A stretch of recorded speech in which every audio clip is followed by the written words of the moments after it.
দেখুন আমরা এই হ্রদ দেখতে বেরিয়েছি, দেখি যা যায় কিনা রাস্তাটা। এই বৃষ্টিতে কাদা হয়েছে, চলো দেখা যাক।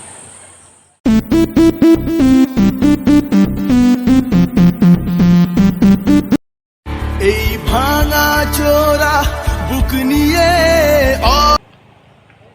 এই আনন্দমঠ আসলাম, চলো এবার গেট দিয়ে ভেতরে ঢোকা যাক।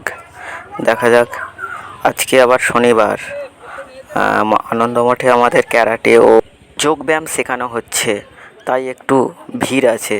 শুধু আজকে ভিড় বলে নয়, মাসের প্রত্যেক ও শনিবার ও রবিবার এখানে শেখানো হয়, তাই এই দুটো দিন একটু বেশি ভিড় থাকে, লোকজনের সমাগমটাও একটু থাকে, তাই ভেতর দিয়েই আমরা যাচ্ছি।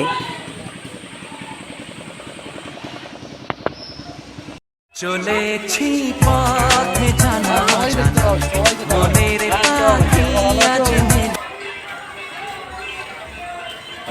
মেলা দেখাচ্ছে।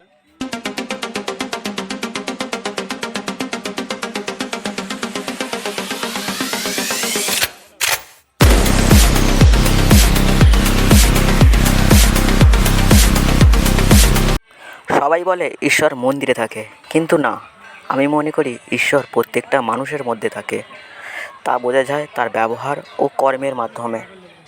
এখানে রাস্তাটা এতটাই কাদা যে একটা ভালো মানুষ খেতে গেলেও আছাড় খেয়ে পড়ে যাবে, কিন্তু আমার জগন্নাথকে দেখার ইচ্ছা পূরণ করার জন্য আমার এই বন্ধুগণ অনায়াসে আমাকে চাগিয়ে এই রাস্তাটুকু পার করে দিলেন। তাহলে ওরা আমার কাছে ঈশ্বরের দূত বলব না তো কী বলবো। চলো, এই দেখো অবশেষে মেলায় আমি পৌঁছেই গেলাম জগন্নাথের কাছে।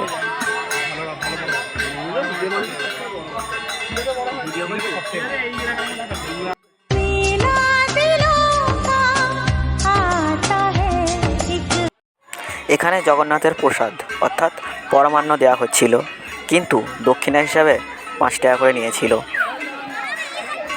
তাই ভিড় ঠেলে এগিয়ে গেলাম এবং প্রসাদটা নিলাম, নিয়ে ফাঁকায় সরে আসলাম।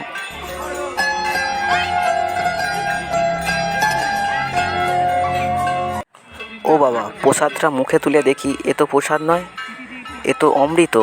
তাই ভক্তি ভরে প্রসাদটা শেষ করলাম ওখানে দাঁড়িয়েই।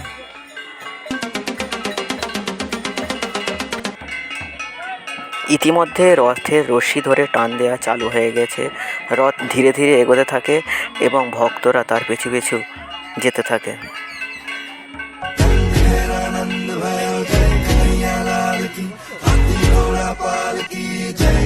অবশেষে এদিকে হরিণটের বাসাতা ছড়ানোর প্রস্তুতি চালু হয়ে গিয়েছে, যে যেমন পারছে কুড়োচ্ছে। আমরাও কয়েকটা কুড়িয়ে মুখে পুরলাম মহানন্দে। হরে কৃষ্ণ হরে কৃষ্ণ